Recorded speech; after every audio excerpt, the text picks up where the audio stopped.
2026년 우리가 알던 대한민국의 학교가 완전히 사라질지도 모릅니다. 지금 정말 거대한 변화의 파도가 밀려오고 있거든요. 오늘 그 거대한 전환의 핵심으로 여러분과 함께 들어가 보겠습니다. 네, 바로 이 질문입니다. 2026년 우리 아이들이 다니게 될 학교는 과연 어떤 모습일까요? 어쩌면 지금과는 상상도 못할 정도로 다른 모습일 텐데요. 지금부터 그 답을 함께 찾아가 보시죠. 이건 그냥 단순한 변화가 아니에요. 교육의 판도를 완전히 뒤집어 버릴 여러 힘들이 정말 신기하게도 바로 2026년 그 한 지점에서 만나고 있는 겁니다. 말 그대로 거대한 퍼펙트 스톰이 오고 있는 거죠. 자, 그럼 이 거대한 폭풍, 그 정체가 대체 뭘까요? 그러니까 세 개의 엄청난 파도가 한꺼번에 밀려온다고 생각하시면 돼요. 첫째는 기술의 혁신, 둘째는 인재에게 요구되는 역량의 변화, 그리고 마지막은 바로 정책의 대격변입니다. 그래서 오늘 우리는 이 세 가지 거대한 흐름을 한번 따라가 보려고 합니다. 먼저 인공지능이 우리 교실을 어떻게 바꾸고 있는지, 그리고 그 결과 왜 암기라는 게 더 이상 중요하지 않게 됐는지, 마지막으로 이 모든 변화에 우리 정부는 또 어떻게 대응하고 있는지 하나씩 파헤쳐 보겠습니다. 자, 첫 번째 파도부터 시작해보죠. 바로 기술 혁신입니다. 요즘 다들 얘기하는 인공지능, 이게 이제는 단순히 교육을 돕는 도구 수준이 아니에요.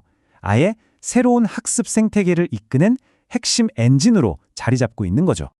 그 중심에 뭐가 있냐면요. 바로 이 적응형 학습이라는 개념이 있어요. 이게 뭐냐면 AI가 학생 한 명 한 명을 정말 바로 옆에서 지켜보는 거예요. 그래서 학습 속도나 이해도를 실시간으로 파악해서 말 그대로 초개인화된 1:1 맞춤 과외를 수천, 수만 명에게 동시에 해주는 겁니다. 정말 대단하죠? 여기서 진짜 흥미로운 지점이 뭐냐면요. AI가 학생만 돕는 게 아니라 교사를 돕는다는 점이에요. 칸미고나 구글의 런LM 같은 플랫폼들을 보세요. 얘네들이 수업 계획 짜주고 채점해주고 이런 반복적인 업무들을 다 대신해주는 거예요. 핵심은 바로 이겁니다. 교사를 서류 작업이나 행정 업무에서 해방시켜주는 거죠. 그래서 뭘 하느냐? 학생들과 더 많이 대화하고 멘토링 해주고 이렇게 정말 인간적인 역할에 집중할 시간을 벌어주는 겁니다. 네, 바로 이 말이에요. AI는 교사를 없애는 게 아니라 오히려 교사의 능력을 극대화시켜서 말 그대로 슈퍼맨으로 만들어주는 최고의 파트너가 되는 거죠.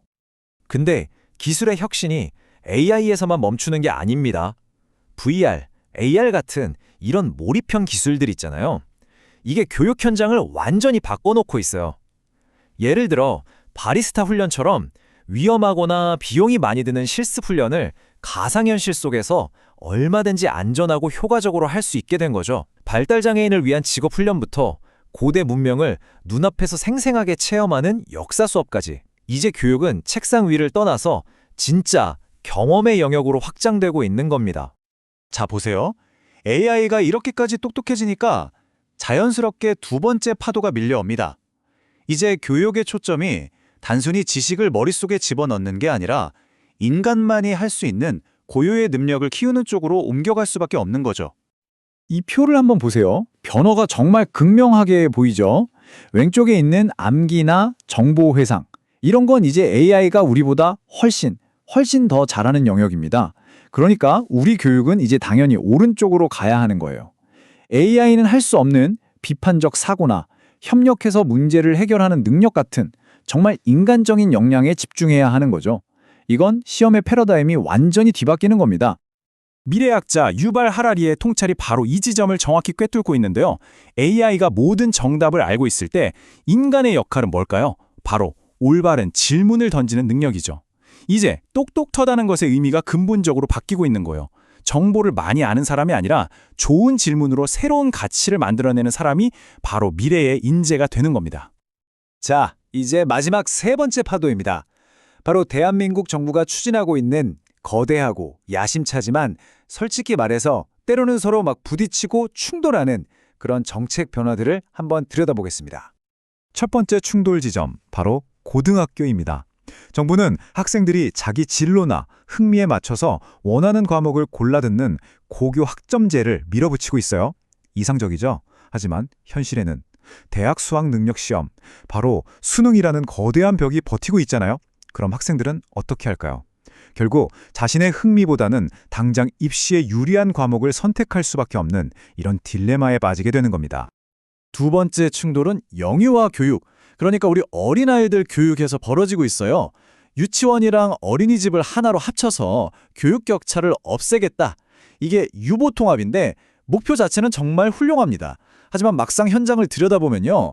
교사 자격증은 어떻게 할 건지, 월급은 어떻게 맞출 건지 이런 문제들 때문에 유치원 선생님들과 어린이집 선생님들 사이의 갈등이 정말 심각한 상황이에요. 이것도 이상과 현실의 괴리가 얼마나 큰지를 보여주는 또 다른 예시죠. 자, 이렇게 거대한 변화와 정책적인 충돌이 벌어지는 혼란 속에서 역설적으로 새로운 기회가 폭발적으로 성장하고 있습니다. 바로 에듀테크 시장이에요. 기존의 공교육 시스템이 흔들리니까 그 빈틈을 메울 새로운 기술과 서비스에 어마어마한 돈이 몰리고 있는 거죠. 지금 보시는 이 그래프가 바로 그 증거입니다. 연평균 성장률이 무려 32.3%. 이 숫자 하나가 모든 걸 말해줍니다. 이건 그냥 완만한 성장이 아니에요.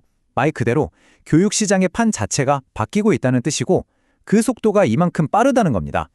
이건 엄청난 기회이면서 동시에 정신 바짝 차리지 않으면 순식간에 뒤처질 수 있다는 강력한 경고이기도 하죠. 그렇다면 이 거대한 폭풍 속에서 우리는 도대체 뭘 어떻게 해야 할까요? 이 엄청난 도전과 기회 속에서 우리가 나아갈 방향을 3가지 열쇠로 한번 정리해 보겠습니다. 미래를 위한 해법 3가지로 요약할 수 있습니다. 첫째, 기술과 인간이 제대로 협력하는 생태계를 만들어야 합니다. 그러니까 단순 반복 업무는 AI에게 맡기고 우리 선생님들은 아이들과 교감하고 멘토링해주는 그런 인간적인 역할에 더 집중하는 거죠. 둘째, 이 모든 정책 변화는 책상 앞에서만 결정되면 안 됩니다. 반드시 현장의 목소리, 즉 교사, 학부모, 학생들의 사회적인 합의 위에서 이루어져야 해요. 그리고 마지막으로 교육을 통해 국가 경쟁력을 키우는 것도 중요하지만 모두에게 평등한 기회를 주는 공공성도 놓쳐선 안 되겠죠. 이 두 가치 사이에서 현명한 균형점을 찾아야만 합니다.